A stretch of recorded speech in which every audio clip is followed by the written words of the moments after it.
Rwanda's president, Paul Kagame.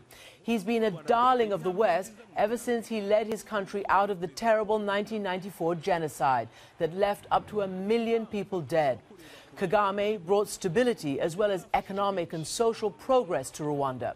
And that was fueled largely by the foreign aid that's flowing in from an international community that still feels guilty for not intervening to stop the genocide. Under Kagame's leadership, Rwanda has made stunning advances in education, healthcare, women's rights and security. Rwanda is also now ranked one of the least corrupt countries in Africa. But the country's economic lifeline is now in jeopardy, as Kagame is accused by the United Nations of backing rebels such as the M23 group in neighboring Congo, who want to overthrow the democratically elected government of Joseph Kabila. And now, Kagame, who's been consistently hailed by world leaders, finds himself being increasingly criticized for that war in Congo and for the growing authoritarian streak at home. Paul Kagame joins me now from the World Economic Forum in Davos. Mr. President, welcome back to the program. It's a pleasure, thank you. Let me start off by asking you, what will it take to get Rwanda to stop supporting the M23 militia in Congo? What will it take? The solution is for us to come together as two countries, as a region, and be forward-looking and find solutions. Rwanda is very active in this, and we want a positive solution out of that.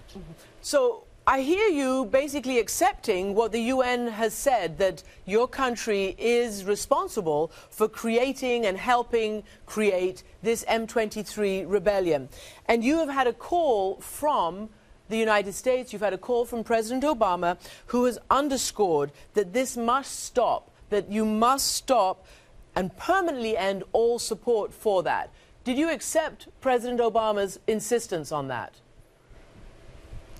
Well, first of all, Christian, I have to be clear. It's a big no on the issue of saying that I am accepting this kind of responsibility. But what I am accepting is that people can work together to find a solution to this problem that affects Rwanda, that also affects the Congo and the region. This is really what we are talking about. I don't want to keep on the issues of saying this one is to blame. The blame game doesn't help anyone, and in any case, some of the blames are placed wrongly, they are inaccurate, they don't make.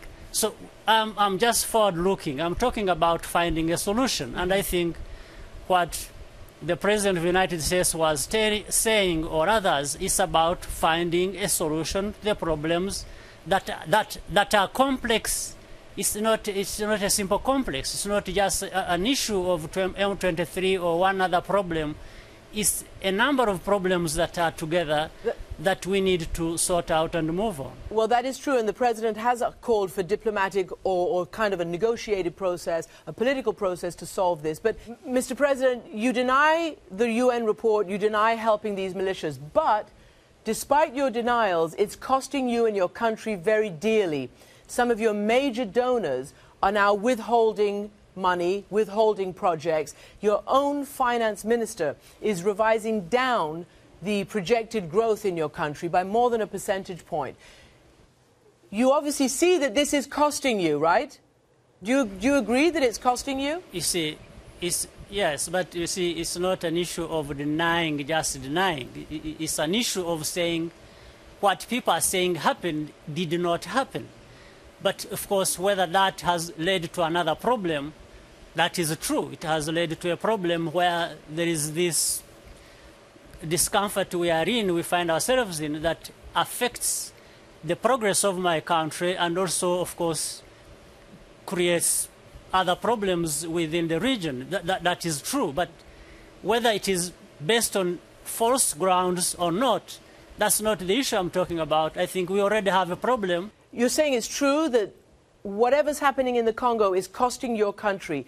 You have about nearly half of your budget comes from international aid. If that is threatened, how will you continue this success that you've had, whether in education, in the general economy, health, in all those indicators? Do you admit that it is a threat?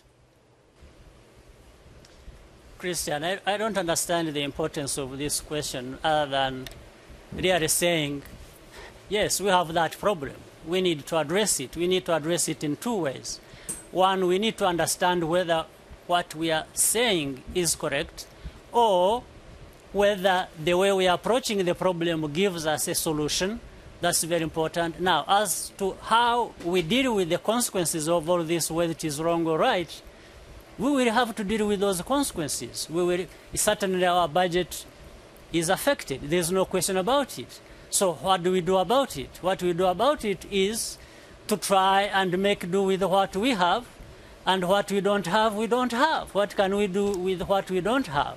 So it means a lot of adjustments, a lot of suffering. It means, and here you are trying to put it in such, maybe nicely, that, well, it doesn't matter whether what has caused this had a good basis or not, but it has had these consequences. How do you want me to answer that? What do you plan to do? How do you plan to rescue your country at this precise time?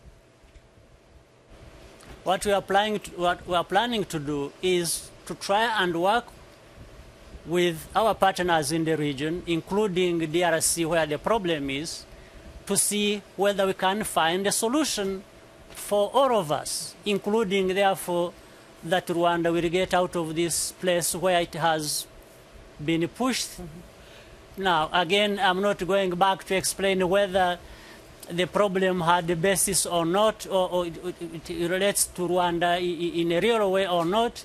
I think that is an argument that has been going on for so long, and maybe will continue. I'm focused on whether we can find a solution. We want a solution for all of us. Mm-hmm. Yes. Are you afraid that this tarnishes your legacy, this as well as criticisms of a growing authoritarian streak at home? You know, honestly, I wish you would find time and interact with Rwandans and ask them what they think. There have been stories of all kinds of things, but the true story about Rwanda has made progress. We have registered economic growth 8% year in, year out for almost last 10 years. We've seen women empowered like nowhere else. We've seen our children go to school. We've seen healthcare improve and serve everyone. We've seen food security catered for. We've seen investment in information technology. All these investments have been possible because Rwandans need them and have worked hard to achieve them. So it's the same Rwanda that somebody wants to depict in a different light. I don't know what is being talked about. All right. Final question. Will you step down in 2017? Again, don't worry about that. We have a constitution in place. We have always tried to do our best to satisfy the needs of our people and expectations of our people. So I think, why do people create doubts about whether to come 2017 this or that is going to happen? What is the basis? Is that a yes? No, it is a broad answer to say you don't need to worry about anything. President Kagame, thank you for joining me from Davos. Thank you.